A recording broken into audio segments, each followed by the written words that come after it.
안녕하세요. 하와이 대저택입니다.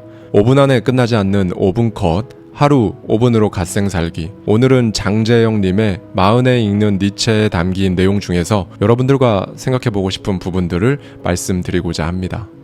여러분께 이런 질문을 먼저 드리려고 해요. 남은 인생을 어떻게 살아가야 하지? 내가 가진 것들이 나를 행복하게 하나? 나는 내 삶을 정작 제대로 누려본 적이 한 번이라도 있었나? 나는 내 인생의 주인이 맞나? 아니면 노예인가?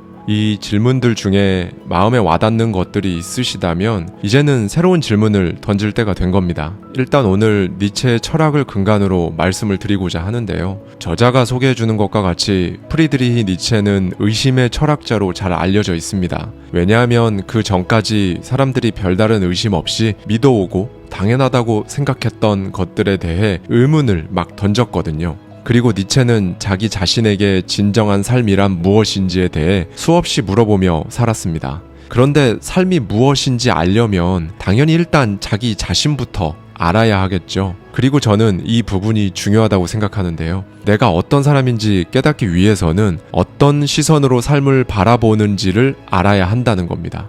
아까 이제는 새로운 질문을 던질 때가 되었다고 말씀드렸었는데요. 니체가 던지는 새로운 질문은 이겁니다. 나는 어떻게 이 삶을 사랑할 것인가? 뭔가 두루뭉술한 것 같기도 하면서 중요한 질문인 건 알겠는데 이런 질문이 여러분께 확 와닿지 않으시는 이유는 이겁니다. 지금, 오늘 이 질문에 대한 생각을 하지 않아도 사는데 별 지장이 없는 것 같거든요. 내일도 마찬가지고 다음 주나 다음 달, 내년에 이 질문에 대한 생각을 한 번쯤 제대로 하지 않아도 별다른 불편함이 없다고 생각하고 계시기 때문입니다. 니체는 단 한 번뿐인 여러분의 삶을 사랑하는 방법을 알려주는 철학자예요. 예전부터 사람들은 인생은 고통이다 라고들 말했지만 저자는 예전보다 지금이 유난히 더 그렇게 생각하는 듯 하다고 합니다. 오늘 말씀드리는 이 책의 제목에는 40이 들어가 있지만 여러분께서 30살이셔도 좋고 50살이라고 하셔도 상관없습니다.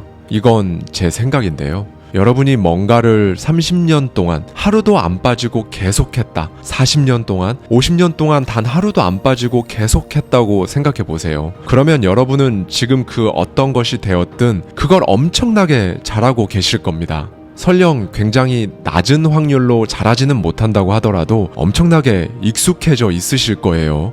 그런데 산다는 건 예외라는 게 개인적으로 항상 이상하기도 하고 신기하기도 했습니다. 30년, 40년, 50년을 살아도 좀처럼 익숙해지지 않는 것 같으니까요.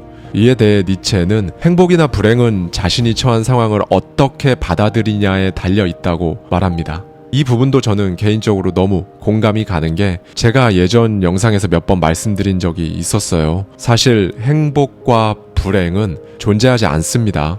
많은 분들이 좋아하시는 눈에 보여야 믿겠다라는 대원칙에 기반해서 생각해보면 행복과 불행이라는 건 그냥 사람들이 만들어낸 단어, 보다 정확히는 명사일 뿐이죠. 어디에 존재하는 것이 아닙니다. 다만 행복하다고 생각하는 자기 자신, 불행하다고 생각하는 자기 자신만이 있을 뿐이죠. 이 점에서 당신은 한 번뿐인 이 삶을 사랑하는가? 라는 니체의 질문이 의미를 갖습니다. 저자는 이 물음에 여러분이 조금도 망설임 없이 그렇다고 대답할 수 있는지 묻는데요. 만약 그렇지 않다라고 대답한다면 그건 삶에 대한 열정이 식어서 그런 것이라고 합니다. 그러면서 저자는 40대는 삶을 극복하느냐 아니면 그냥 주저앉느냐의 갈림길에 서 있는 때라고 강조하는데요. 그냥 주저앉지 않기 위해서 우리는 우선 자기 스스로에 대해 알아야 할 겁니다. 니체는 모든 삶의 순간은 우리에게 무엇인가를 말하려 한다. 그러나 우리는 들으려고 하지 않는다 라고 하면서 위험하게 살아라. 화산 위에 도시를 세우고 미지의 바다로 향해를 떠나는 위험한 삶을 선택하라는 메시지를 우리에게 남겼습니다. 그러니까 이 말은 결국 여러분의 삶을 힘들게 하는 것은 애써 외면하면서 1년, 2년, 10년 시간만 흘려 보낼 것이 아니라 그럴 때일수록 새로운 것을 시도하라고 말합니다. 그리고 당연하게도 이렇게 하기 위해서는 먼저 생각의 변화가 필요하겠죠. 니체는 우리의 정신은 총 3단계에 걸쳐 변한다고 합니다. 정신의 3단계 변화를 각각 낙타, 사자, 아이로 비유해서 말해주는데요. 저는 사실 이 부분이 너무 좋았어요. 니체는 차라투스트라는 이렇게 말했다 해서 이렇게 말합니다. 나는 그대들에게 정신의 3가지 변화에 대해 말하고자 한다. 어떻게 하여 정신이 낙타가 되고 낙타는 사자가 되며 사자는 마침내 아이가 되는가를 이라고 말이죠. 첫 번째는 낙타 정신의 단계인데요. 한마디로 나는 해야 한다라는 삶의 태도입니다. 낙타의 정신이 무거운 짐을 지고 버텨내는 삶의 태도를 지니고 있기 때문인데요. 낙타는 항상 체념 어린 말투로 나는 해야 한다라며 주인의 명령에 복종할 뿐이죠. 엄청나게 무거운 그 짐들을 짊어지고 사막을 건너는 낙타처럼 우리도 삶의 무거운 짐을 지고 있다는 겁니다. 자유로운 정신을 추구한 니체 입장에서 보면 정신이 낙타로 변했다는 것은 현대인의 노예적인 모습에 대한 비유예요. 낙타 정신은 일상적인 삶에 매몰돼 주어진 현실에 안주하며 그 상태가 최선이라고 생각하며 살아가는 겁니다. 낙타 정신의 문제점은 인식의 테두리가 좁다는 사실을 알지 못하는 데 있어요. 그렇기 때문에 낙타는 아무리 짐이 무겁더라도 원래 이런 거 아니야? 라고 반문하며 무릎을 꿇고 등에 가득 실리고 있는 짐을 거부하지 않습니다. 오로지 지금까지 믿어왔던 것들이 최고의 진리라고 생각하기 때문에 낙타는 변화의 필요성을 느끼지 못하며 변화를 거부하는 거죠. 낙타 정신은 오늘도 무거운 짐을 지고 일상이라는 사막을 향해 하염없이 걸어갈 뿐입니다. 두 번째는 사자 정신의 단계예요. 이 단계는 한마디로 나는 하기를 원한다 라는 삶의 태도입니다. 사자는 자유정신을 의미하는데요. 너는 마땅히 해야 한다라는 명령에 맞서서 나는 하기를 원한다라는 자유의지의 주인이 되는 겁니다. 그런데 이 사자 정신은 자유를 쟁취할 수는 있지만 기존의 가치를 파괴할 뿐 새로운 가치를 만들어내지는 못하죠. 이제 등장하는 것이 3번째인 아이 정신의 단계입니다. 이 단계는 최고로 몰입하는 삶의 태도예요. 여기서 아이의 정신이라는 것은 아이가 놀이에 흠뻑 빠져 몰두하듯 자기의 삶을 긍정적으로 살아가는 것을 의미합니다. 니체는 누가 시키지 않아도 스스로 놀이에 집중하는 순진한 아이의 모습에서 진정한 창조자의 모습을 발견한 거죠. 아이는 무언가 마음에 안 든다고 울며 떼쓰다가도 곧 잊어버리고 다시 즐겁게 놀이에 뛰어듭니다. 중년에 이르러 뭔가를 새롭게 창조한다는 것은 쉽지 않죠. 지금까지 해왔던 방식대로 이런저런 길을 모색했지만 결국 잘 안 되고 막 그러셨을 겁니다. 그리고 바로 그 지점에서 니체는 아이처럼 지금까지 해왔던 것을 잊어버리라고 합니다. 무언가를 만들어내는 힘은 익숙한 과거를 잊고 낯선 곳으로 자기 자신을 던질 때 비로소 발견된다는 거예요. 이것이 바로 니체가 제시한 인간만이 가진 망각할 수 있는 힘입니다. 매번 새로운 마음으로 놀이를 시작하는 아이같이 처음으로 돌아갈 때 우리에게 새로운 길이 열릴 거라고 하죠.